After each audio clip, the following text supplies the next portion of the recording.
Halo semua, di sini saya akan menjelaskan ciri-ciri dan tugas-tugas pada masa dewasa dini. Masa dewasa dini yang biasanya terjadi pada rentang usia 20 hingga 40 tahun merupakan fase penting dalam perkembangan kehidupan seseorang. Sebagian besar seseorang itu menganggap tahap ini itu sebagai masa transisi dari remaja menuju tanggung jawab dewasa penuh. Selama periode ini, banyak perubahan besar yang terjadi baik dalam hal fisik, psikologis, emosional, dan sosial. Nah, apa saja sih ciri-cirinya? Yang pertama, itu perkembangan fisik optimal. Yang kedua, perkembangan kognitif. Yang ketiga, perkembangan emosional. Yang keempat, pembentukan identitas dan tujuan hidup. Yang kelima, pengembangan hubungan sosial dan interpersonal. Yang keenam, kemandirian finansial. Yang ketujuh, pencapaian kemandirian finansial. Yang terakhir itu keseimbangan antara kehidupan pribadi dan karir.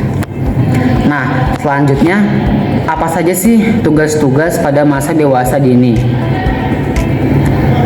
Masa dewasa dini sekitar usia 20 hingga 40 tahun adalah periode penting dalam kehidupan seseorang, di mana mereka mulai mengembangkan kemandirian, stabilitas, emosional, serta hubungan sosial yang lebih dalam dan bermakna.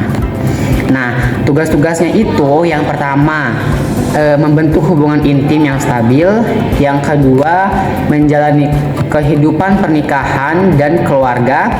Yang ketiga, memulai karir dan mencapai stabilitas finansial. Yang keempat, mengembangkan kemandirian psikologis dan emosional.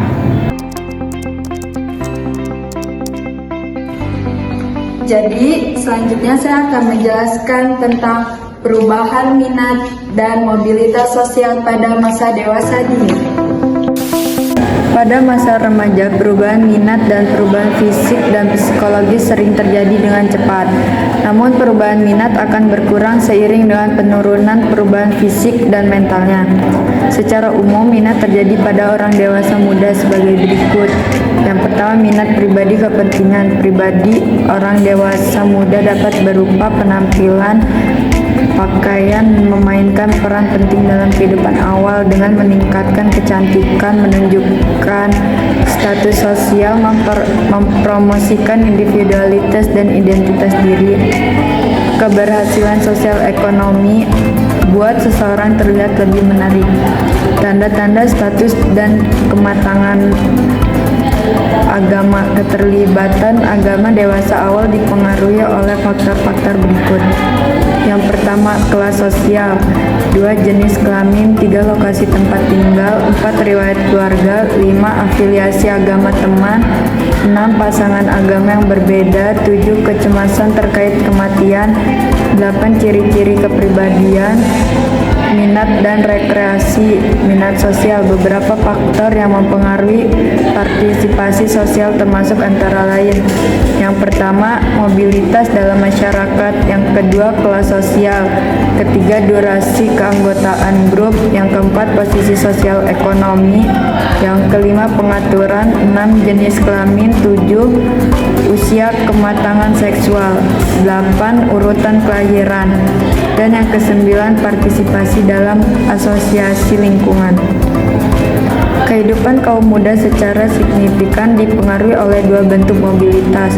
Mobilitas sosial dan spesial. Berpindah dari satu lokasi ke lokasi lain dikenal sebagai mobilitas geografis. Sebaliknya, mobilitas sosial mengacu pada migrasi secara vertikal, yaitu ke kelompok sosial yang lebih tinggi atau lebih rendah, atau dari satu kelompok sosial ke kelompok sosial lainnya pada tingkat yang sama, memiliki lebih banyak harta benda, kedudukan sosial yang lebih tinggi, dan pendidikan yang berkualitas.